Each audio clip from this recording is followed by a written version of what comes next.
over 5,000 years of history, India is the oldest living civilization on Earth.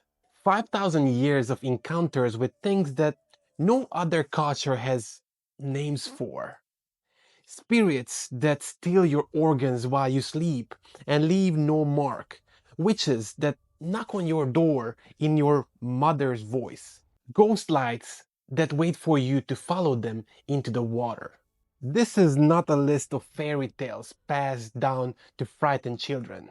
These are the beings that temples were built to contain, that dark practitioners have sought out for power since before recorded history, that entire communities have structured their lives around avoiding. This is the top 40 creatures, spirits, and dark beings of India. Shortly you will see 10 parts, starting at number 40.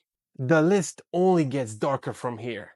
Echoes Obscura, the dark has a story, and I tell it.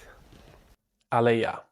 Fishermen in rural Bengal have a rule passed down for generations. If you see a light floating above the water at night, do not follow it, because the last person who did was found 3 miles from where he disappeared, face down, in water that should not have been deep enough to drown in.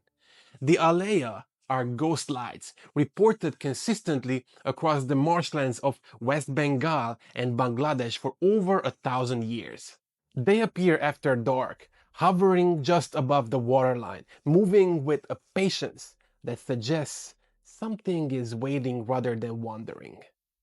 What makes the Aleya genuinely disturbing is the behavior witnesses describe. The lights do not move randomly. They pause when you pause. They change direction when you change direction.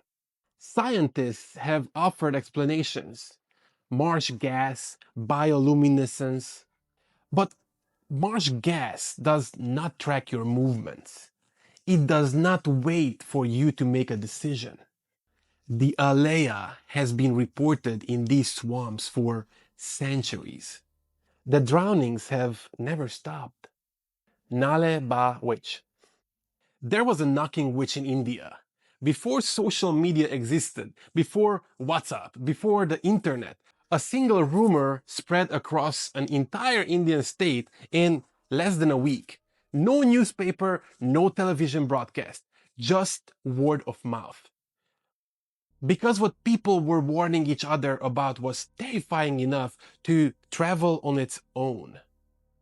In 1990s Karnataka, a witch was knocking on doors at night. Not a stranger's voice, but in the voice of someone inside the house loved completely. A mother, a sister, a husband. Open the door and by morning you would be gone.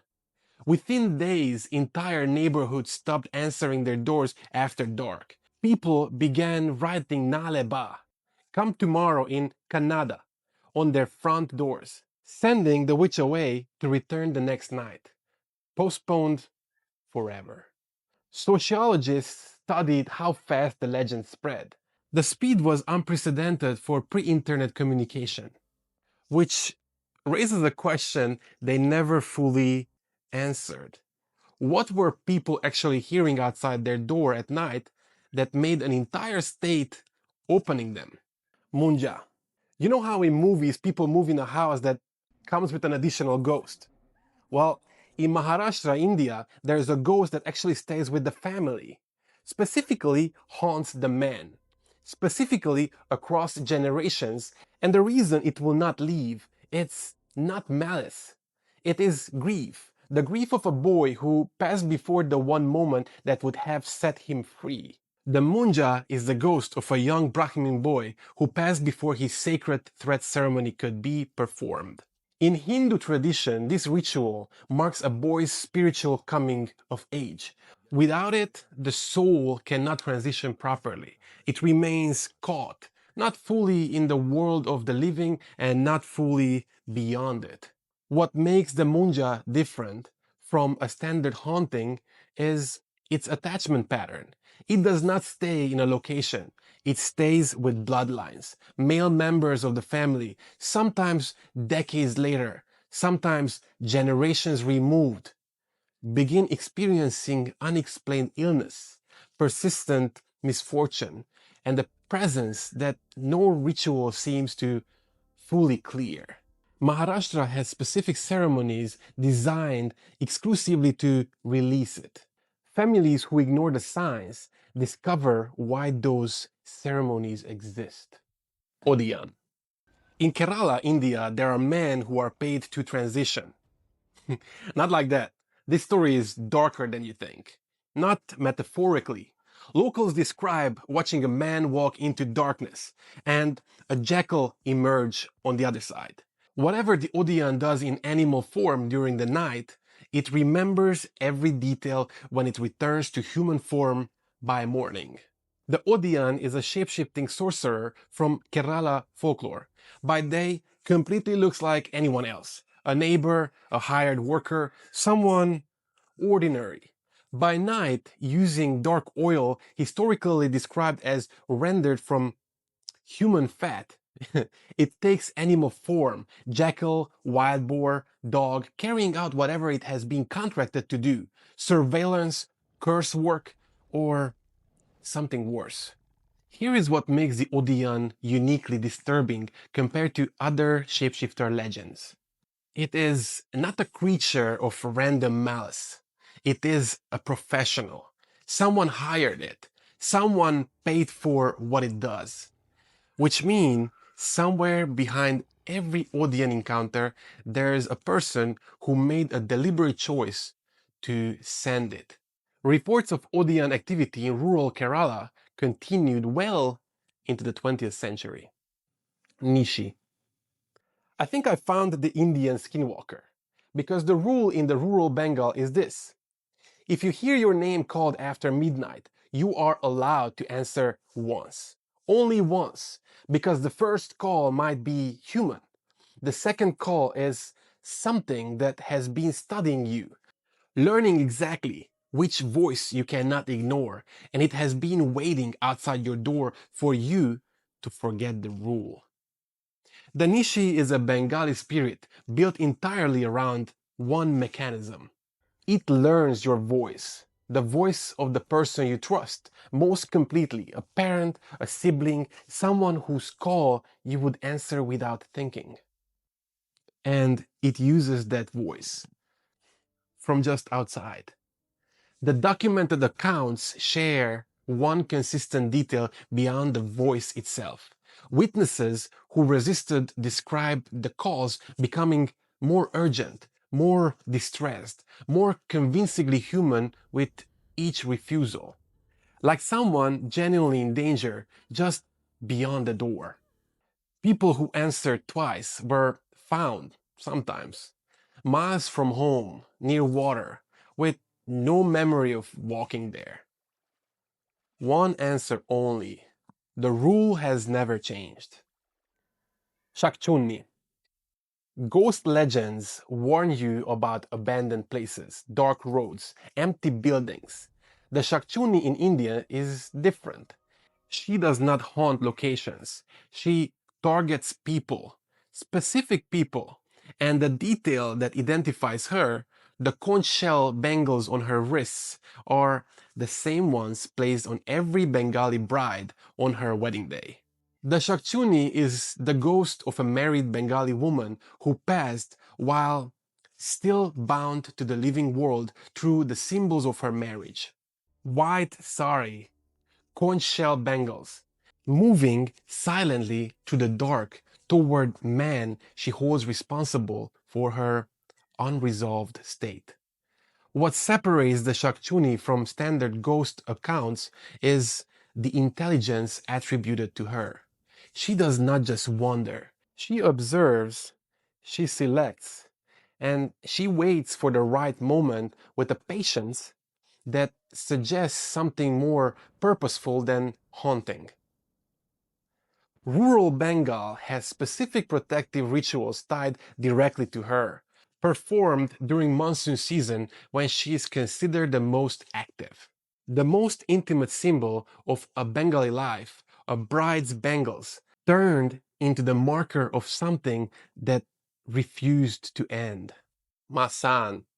In India, the cremation ground is considered the thinnest point between the living world and everything beyond it.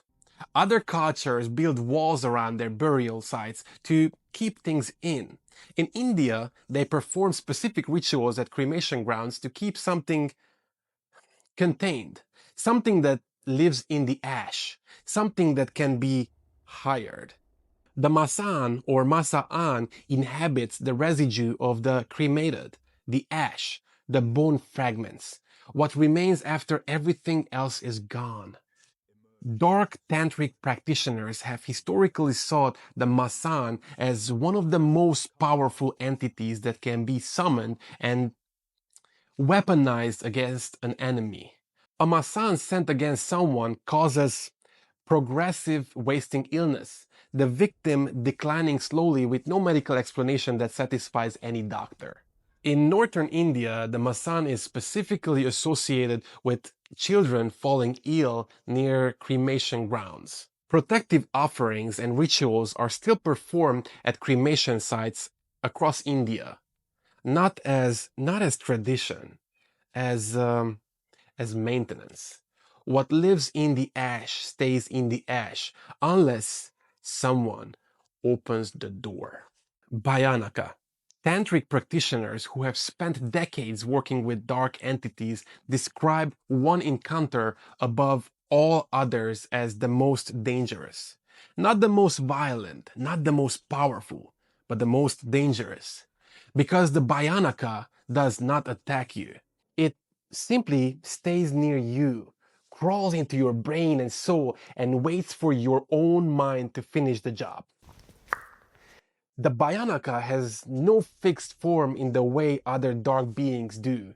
No animal shape, no human disguise. What practitioners and witnesses across centuries of documented accounts describe is a tall, skeletal dark figure, neither clearly male nor female, with sunken burning eyes and hands that end in points sharp enough to suggest something between nails and blades. It does not need to touch you. It feeds on the fear response itself, amplifying existing dread, accelerating it, folding it back on itself until the mind cannot find its way back to stillness. Victims do not report wounds. They report a progressive unraveling.